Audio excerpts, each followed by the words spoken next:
he's too good of a player not to take the game over, especially in this situation, down a superstar, down your partner in crime, and it was a bad game for the 76ers. The second quarter, it looks like they stepped off the gas, and the Hawks outscored them 37-18 in the second quarter, and then once again it looked like they just kind of gave up the night, because in the third quarter the Hawks came right back out firing. They were hot.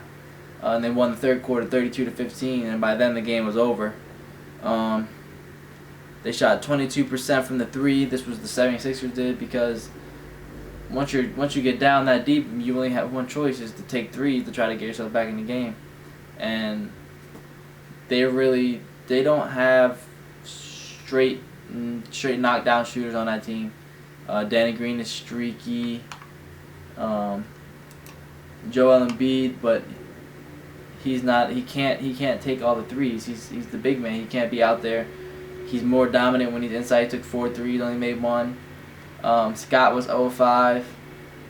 I mean, they don't really have any 3-point shooters, and that's been their problem in the past, is that, like I said, they're buck-ish, because when you know they can't shoot the ball well, you know their shooters are streaky, and you know that their point guard doesn't take shots outside of the paint, it's easier to lock down on that. Now, I'm not saying you can stop them, because in the paint they're monsters, but it's just easier to lock down on that defensively.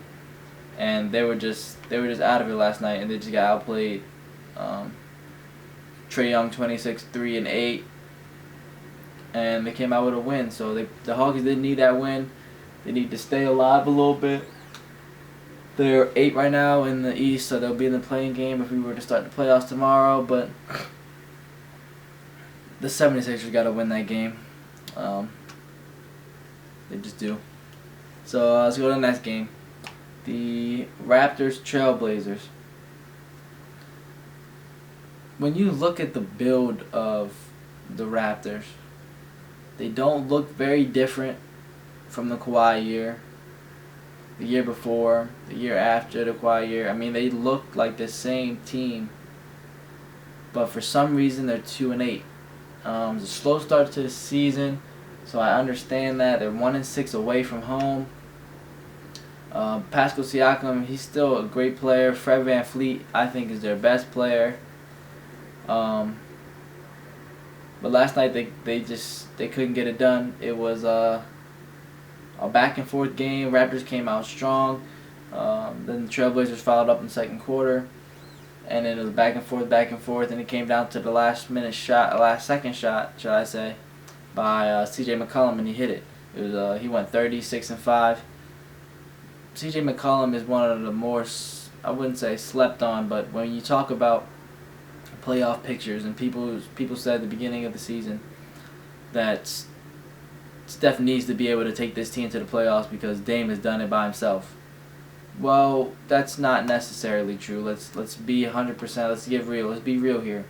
C.J. McCollum is bona fide. He is it. As a 2-man, as a shooting guard, he's in that top 5 in the league.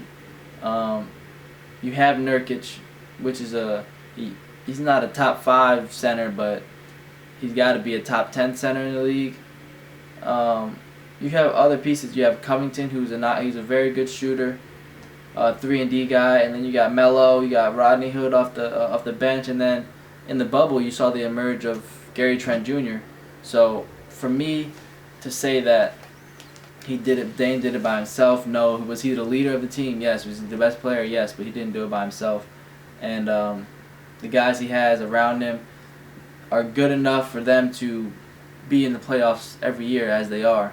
They're 6-4 right now. They're just ahead of the Warriors at the 5 spot.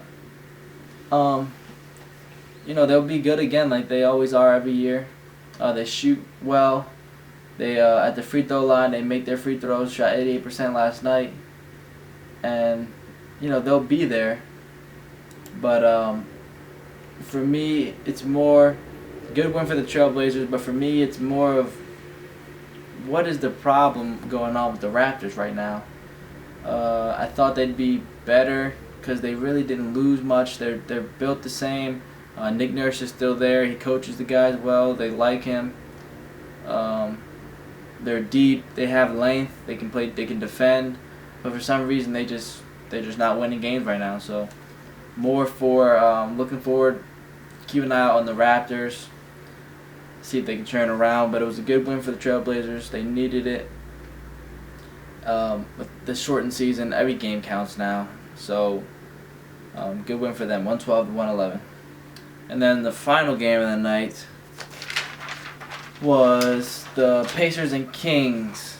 Now, if you asked me to pick this game, I probably would have picked the Pacers. They've been playing tremendous.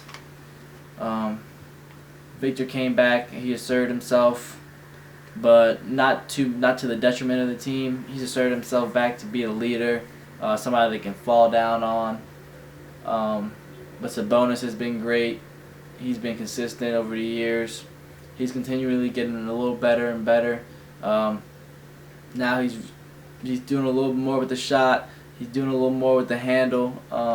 He used to just be a catch and shoot or a back to the basket guy, but he's doing a little bit more now. You can see him trying to expand his game. And the Pacers are really good. I do like the Pacers. They're going to be scary to someone in the East. They might be a potential knockout in the first round, as in they'd knock somebody out that you weren't expecting. But they're really good, and for the Kings to get this win, it was good for them. The Kings came out hot to start the season. They went through a little low spout, and now they're trying to climb back up. They have really good players. They play fast-paced ball. They got a little bit of veteran presence with Harrison Barnes. He had to get the game ball last night. 36-2 or 38-2. I'm sorry. And they're not a bad team, but it seems like they just are a team that has those slumps where, when they're all hot, it's really hot and it's hard to put it out. But it's not always that they can get to that level, and at least not that quickly. But last night they did. They 127-122 was pretty much a neck and neck game all the way down to the fourth quarter. Anything that they did, the Pacers were right there to give it right back to them. I think really where they won the game, they shot a little bit better from the three, 47% at 33%, but they made 15 threes to the Pacers 13. So I think the difference in the game was really their ability to just keep hitting shots, but they were trading threes for twos, and analytics will tell you you want to take that every time you can. So for them, it was just a matter of making shots, and then on defense they were creating a lot of turnovers. They had 13 turnovers for the Pacers, but they scored 26 off of those points, or off those turnovers. So playing fast, getting steals, and then executing on the other end when you're getting those steals, finishing the plays. That was the difference in the game for the Kings. So for the Pacers, you need to take care of the ball a little better. You shot well. There's not much I can really say about that, but take care of the ball a little bit better. And it was just they just got outplayed last night. So good thing for good job to the Kings, 127-122.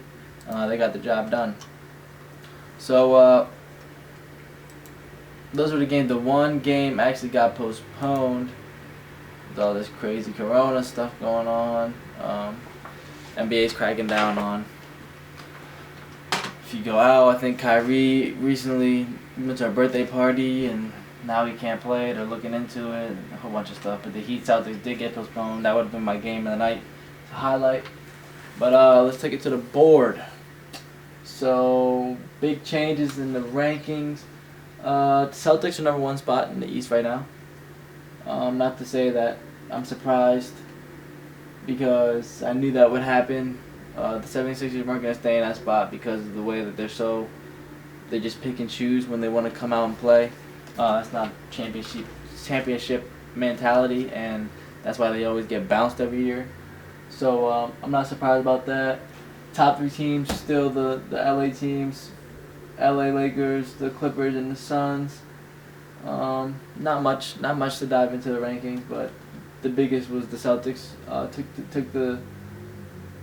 Took the torch over for now. Finals prediction. I know that the Nets are right now. They wouldn't even make the playoff game, but I think that as stuff starts to settle down,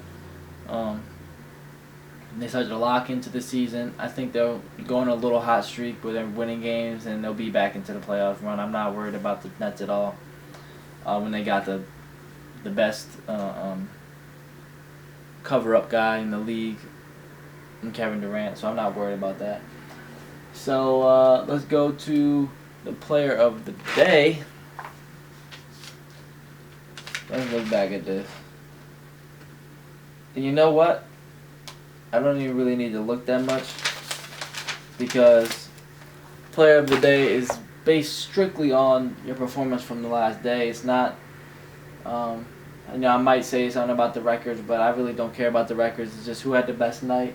And for me, down your second superstar, your team is not good at all.